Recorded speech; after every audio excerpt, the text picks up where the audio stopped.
Kami dari kelompok 9 ingin mempresentasikan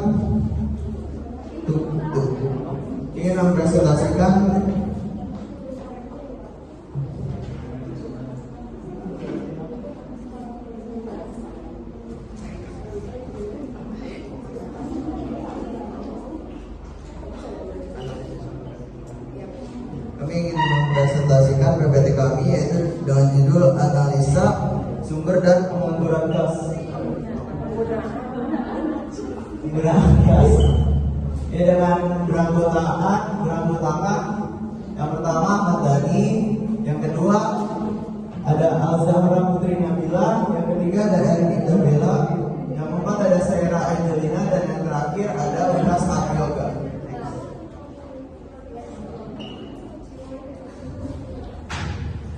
Ya, yang pertama ada pengertian dana kas. Pengertian dana kas mencakup uang tunai secara harfiah tersedia dalam bentuk koin dan uang kertas, serta setara dengan saldo rekening bank yang dapat segera diakses. Dana kas juga mencakup investasi jangka pendek yang dapat dengan cepat diubah menjadi uang tunai. Dan selanjutnya ada aspek penting dalam analisis dan penggunaan kas. Yang pertama itu ada likuiditas. Likuiditas itu adalah kemampuan perusahaan untuk memenuhi kewajiban lancarnya yang dapat dipakai untuk mengukur posisi keuangan atau kekayaan perusahaan. Dan yang kedua ada investasi. Investasi itu adalah kegiatan menempatkan dana pada satu atau beberapa jenis aset selama periode tertentu dan tujuan untuk mendapatkan imbal hasil di masa depan. Dan yang ketiga ada arus kas. Arus kas adalah merupakan sebuah perincian yang menunjukkan jumlah pemasukan serta pengeluaran di dalam periode tertentu. Dan yang terakhir ada kebijakan pengelolaan kas. Kebijakan pengelolaan kas itu adalah membantu organisasi dalam mengelola sumber daya finansialnya dengan cara yang konsisten dan terorganisir, mengarah pada pencapaian tujuan keuangan yang ditetapkan. Selanjutnya ada sifat laporan dan penggunaan kas.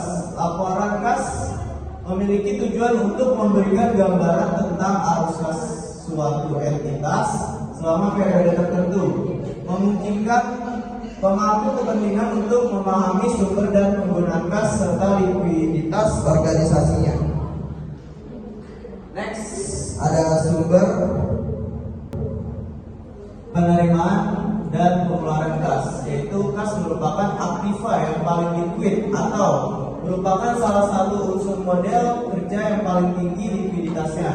Berarti bahwa semakin besar jumlah kas yang dimiliki oleh suatu perusahaan, akan semakin tinggi pula tingkat likuiditasnya. Tetapi suatu perusahaan yang mempunyai tingkat likuiditas tinggi karena adanya kas ada dalam jumlah yang besar, berarti tingkat perputaran kas tersebut rendah dan mencerminkan adanya over investment dalam kas, yang berarti pula bahwa perusahaan kurang efektif dalam mengelola kas.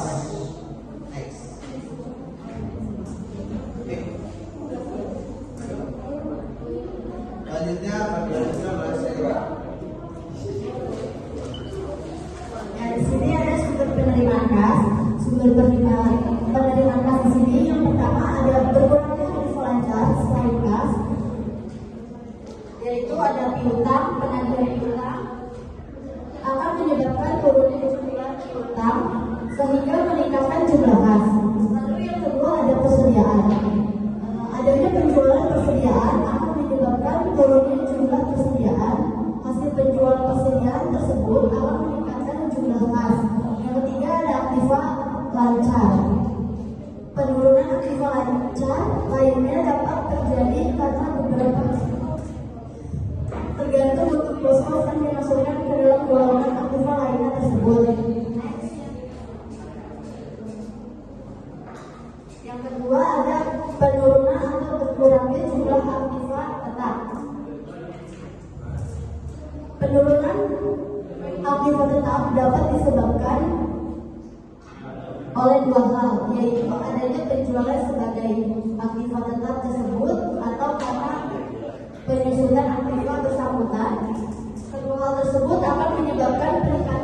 jumlah kas. Yang ketiga ada meningkatkan atau bertambahnya hutang. Apabila perusahaan memenuhi kebutuhan dana melalui hutang, baik hutang jangka pendek maupun jangka panjang, akan meningkatkan jumlah hutang perusahaan. Adanya peningkatan jumlah hutang tersebut akan meningkatkan jumlah kas yang nantinya digunakan untuk operasional perusahaan. Di sini ada beberapa faktor yang dapat menyebabkan berkurangnya kas. Yang pertama, pembayaran hutang yang besaran dapat mengurangi kas. Yang kedua, ada investasi dalam aktiva bisnis, yaitu investasi dalam proyek-proyek baru, mengembangkan produk atau ekspektasi bisnis dapat memerlukan pengeluaran kas yang besar. Next.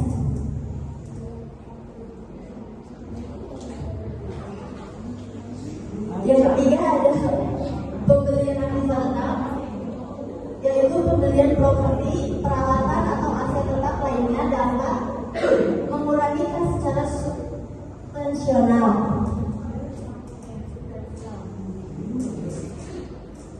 Yang keempat ada pengeluaran operasional yang tinggi, yaitu biaya operasional yang tinggi seperti gaji, biaya produksi, dan biaya overhead dapat menyebabkan berkurangnya kas. Next.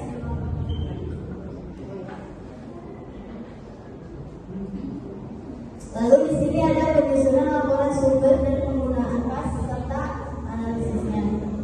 Yang pertama, mendaftar pos-pos neraca yang dibandingkan antara dua titik waktu tertentu dalam kolom pertama dan kedua. Yang kedua, mendaftar pos-pos laporan laba rugi dari tahun yang diperbandingkan. Yang ketiga, tentukan kenaikan dan penurunan yang terjadi pada pos-pos neraca, lalu tunjukkan dalam kolom perubahan debit dan kredit. Kolom perubahan debit untuk mencatat adanya kenaikan aktiva, penurunan utang dan modal serta bertambahnya biaya, lalu berkurangnya penghasilan. Sedangkan kolom kredit untuk mencatat penurunan aktiva, kenaikan modal, kenaikan utang, modal dan bertambahnya penghasilan dan berkurangnya biaya.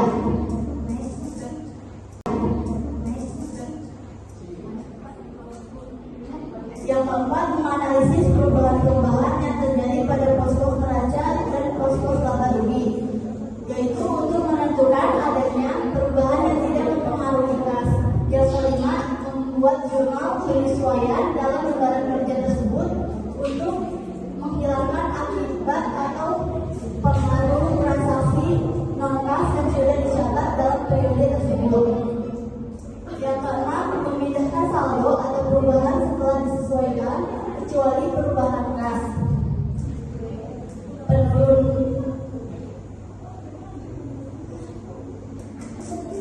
Kecuali perubahan kas ke dalam kolom kenaikan dan penurunan kas atau sumber dan penggunaan kas. Next, akan melanjutkan oleh ini.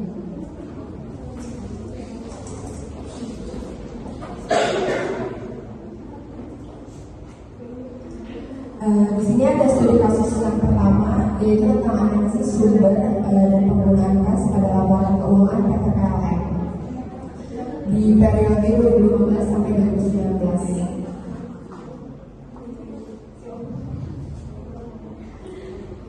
Di hasil penelitian ini menunjukkan bahwa penggunaan kas terbesar pada aset tidak lancar, di mana PT PLN menambah aset tidak lancar, tetapi PT PLN belum melunasi kewajiban jangka pendeknya sehingga kas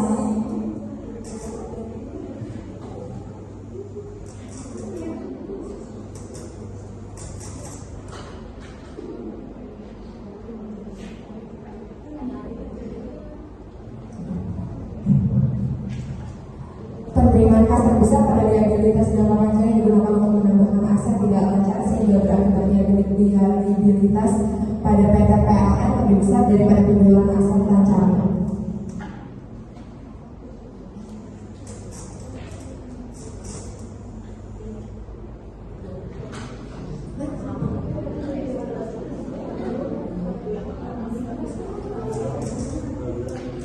Di sini ada chapter gambar yang menunjukkan bahwa perubahan kas yang terjadi di PT PLN tidak mengalami peningkatan atau surplus atau penurunan defisit, melainkan perubahan kas yang terjadi pada tahun 2015 mengalami penurunan sebesar 3.515.189 pada tahun 2015 ke 2016. Mengalami peningkatan sebesar 18.312.884. Tetapi di tahun 2016 ke 2017 perubahan kas mengalami penurunan sebesar 328.736. Penurunan basis ini pada tahun 2017 ke 2018 itu penurunannya cukup banyak, sebesar 13.304.223. Jadi perubahan kas yang terjadi pada PT PLN ini tidak stabil, ada naik sama dan turun juga.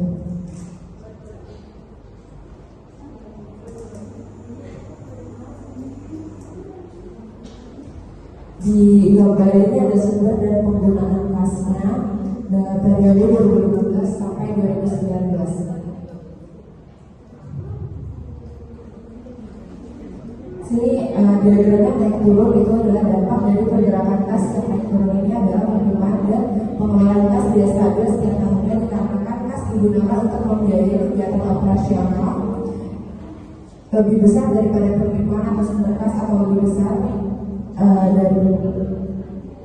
penerimaan kas diterima daripada kas digunakan untuk membiayai kegiatan operasionalnya.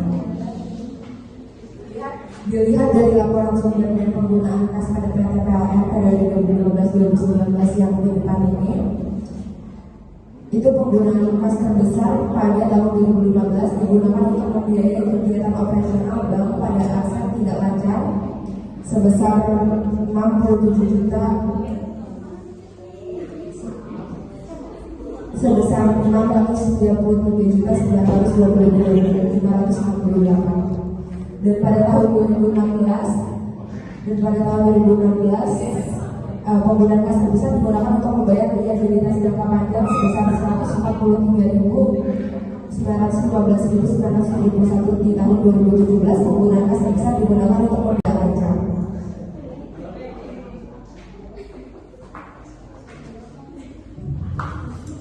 Tahun 2017 sumber kas terbesar diperoleh dari liabilitas jangka panjang sebesar 57.770.170. Di tahun 2018 sumber kas terbesar diperoleh dari liabilitas jangka panjang sebesar 84.450.000. Dapat disimpulkan sumber atau penerimaan kas paling banyak diperoleh dari liabilitas jangka panjang. Jadi kesimpulan yang dapat diambil berdasarkan hasil dari soal yang tadi itu adalah penggunaan kas terbesar pada aset tidak lancar pada PT PLN yang menambah aset tidak lancar, tetapi PT PLN belum melunasi kewajiban jangka pendeknya, sehingga kas selama periode 2015 sampai 2019 yang tadi lebih kecil dari kewajiban jangka pendeknya. Sehingga PT PLN pada prioritas jangka panjang digunakan untuk menambah aset tidak lancar, sehingga dia belajarnya struktur pembiayaan atau pembelanjaan yang dilakukan oleh PT PLN selama periode 2015-2019 kurang tepat. Walaupun penerimaan kas lebih besar daripada penggunaan kas, dikarenakan sumber kas berasal dari liabilitas jangka panjang atau kewajiban bagi PT PLN daripada penjualan hasil lancarnya. Dilanjutkan oleh Azhar.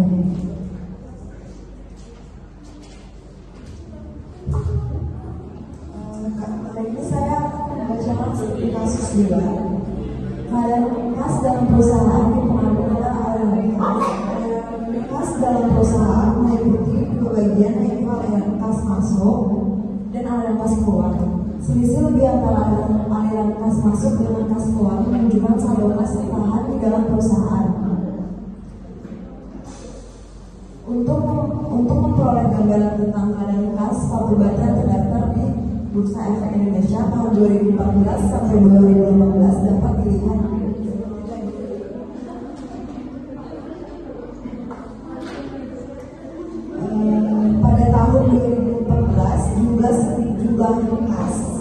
sebesar 9.444.567, dan pada tahun 2015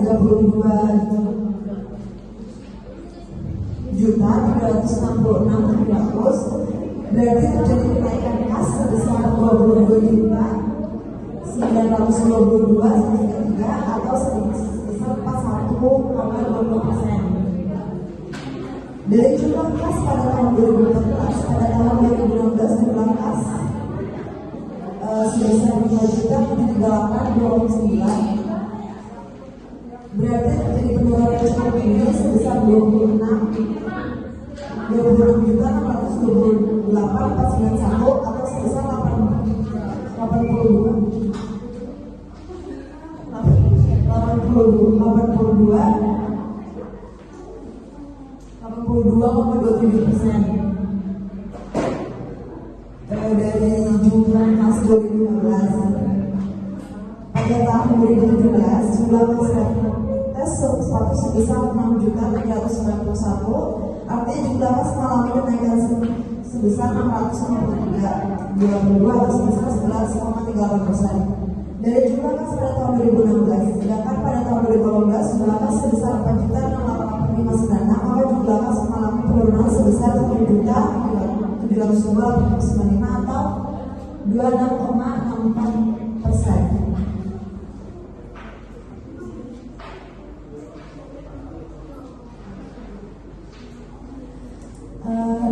Dari perkembangan kas selama 5 tahun tersebut, kas perusahaan PT Sepatu Bata yang terdaftar di Bursa Efek Indonesia pada tahun 2014-2015 mengalami fluktuasi. Pada tahun 2015, jumlah kas mengalami kenaikan sebesar 41,20% dari tahun 2014. Pada tahun 2016, kas mengalami penurunan sebesar 80,27% dari tahun 2012. Pada tahun 2017, kas mengalami kenaikan sebesar 11,38% dari tahun 2016, dan pada tahun 2018 mengalami penurunan sebesar 26,64% dari tahun 2017. Untuk menjelaskan kenaikan dan penurunan kas yang terjadi selama tahun 2014-2015, data sedikit dengan cara memanfaatkan area kas.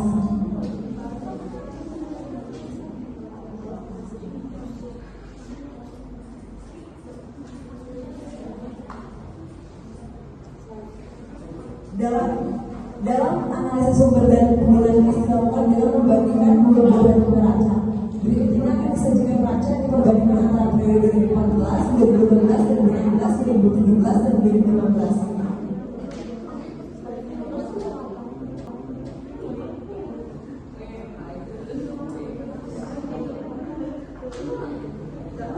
Dari sumber dan penggunaan kas atas perbandingan tahun 2014, 2015, 2016, dan 2018 dapat diketahui bahwa sumber kas berasal dari berkurangnya piutang usaha sebesar 2.087.124, berkurangnya pajak ditambah nilai bayar muka sebesar 6.830.4, berkurangnya biaya dibayar di muka 1.702.920, berkurangnya pajak penghasilan,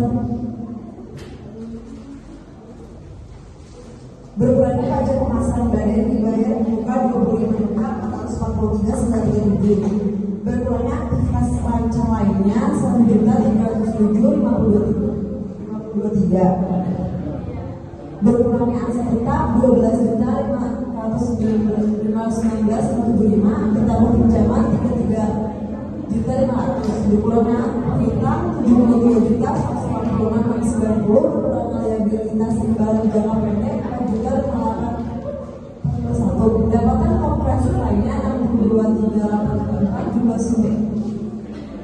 sumber kas lain. Dari keseluruhan sumber kas, komponen yang memberikan kontribusi yang terbesar yaitu dari keuangan hutang yaitu sebesar 73.146.690. Penggunaan dana atas perbandingan tahun 2014 sampai 2016 dapat diketahui dari berbagai kas 28.331.4, bertambahnya persediaan negara sebesar 32.063.55, pertambahan piutang non usaha 915 pertambahan uang jaminan sewa 2.488.49 pertambahan beban awal 5.295.85 uang jaminan dari penyalur 198 pertambahan rehabilitas 4.302.710 dan saldo labanya 83 itu kelas 4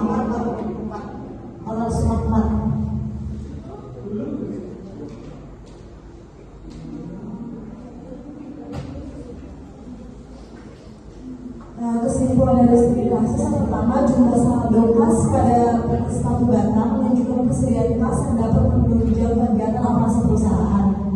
Yang kedua, dari laporan sumber dari penggunaan kas atas perbandingan tahun 2014 sampai 2012 dapat diketahui bahwa sumber kas berasal dari berkurangnya kehidupan usaha sebesar 2.087.194, berkurangnya pajak bertambah nilai bayar di pos sebesar 6.802.754, berkurangnya biaya dibayar di muka 7.702.920, dan berkurangnya pajak penghasilan badan dibayar di muka 250.443.937, berkurangnya aktivitas lancar lainnya sebesar 1.307.532, berkurangnya aset tetap 12.519.975, ditambahnya pinjaman 33.500, berkurangnya hutang 73.186.90, berkurangnya liabilitas imbalan jangka pendek 4.584.41, dan pendapatan komprehensif lainnya 623.34 dari keseluruhan sumber kas komponen yang memberikan kontribusi yang terbesar yaitu dari berkurangnya hutang yaitu sebesar 73.186.90. Yang ketiga, penggunaan dana atas perbandingan tahun 2014 sampai 2015 dapat diketahui dari berkurangnya kas 8.331.074, bertambah persediaan barang 32.063.565, bertambahnya piutang usaha 915.63, bertambahnya uang jaminan sewa 2.488.49, bertambahnya beban aktual 2.295.35, bertambahnya rehabilitas jaga panjang 4.302.710, dan saldo labanya 83.168.44.